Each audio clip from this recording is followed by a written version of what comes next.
sa ano tawag sa Palawan. Sir, nakabit sir. Ayan po mga kababayan natin.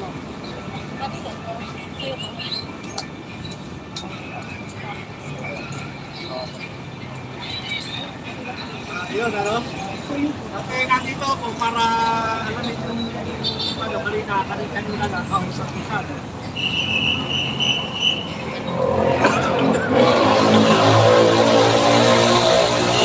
Kasi may mga nakaisakay. Kasama ko si Ate Jin. Si Ate Jin po sumama. Si Ate Jin.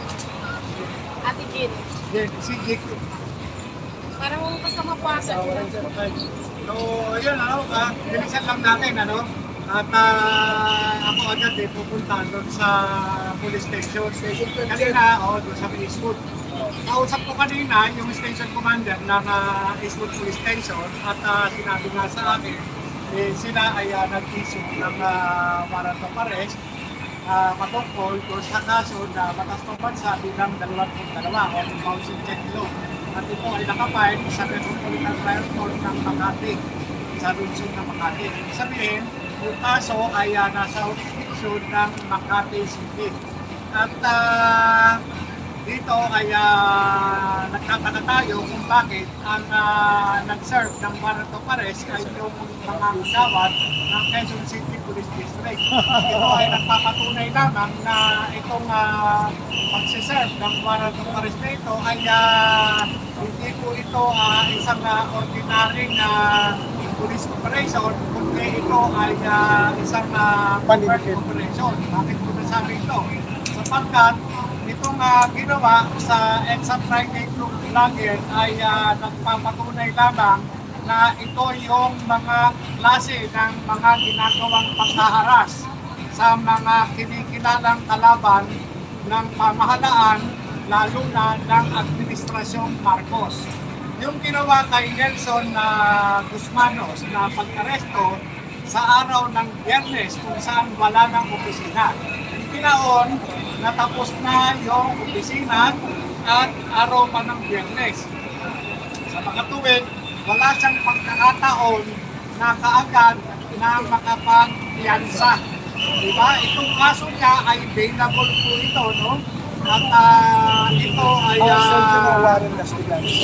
kailangan sana, no?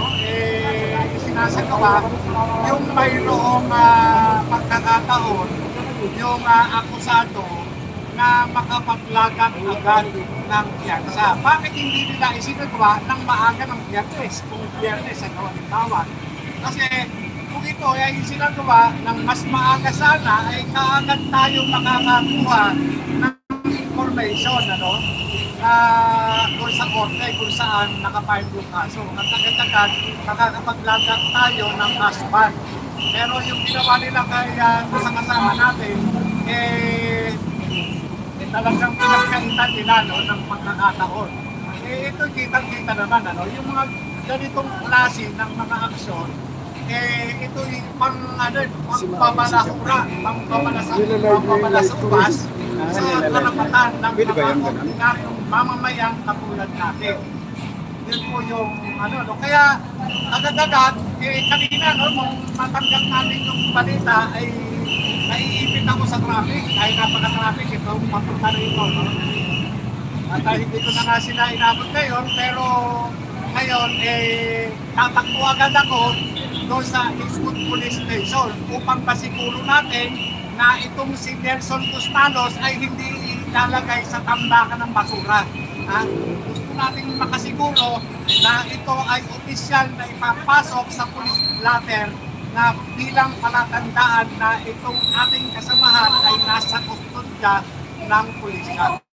Diba? Yun lang naman yung kasiguruhan na gusto natin malaman na itong kasama natin ay talagang nasa kustodya ng pulisya. Nasa tamang kustodiya po. Oo, yun yung nasa tamang kustodya.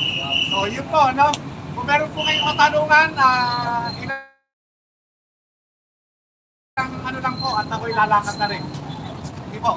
Ano po ba? Pero sa video, itong pang nangyari dito kay Channel 17, kay Nelson, ang gipit na ba ito sa mga katulad namong vlogger? Opo, ako, ayun po, ganyan po yung nangyari sa akin eh. Sure na sure, Baka 100%.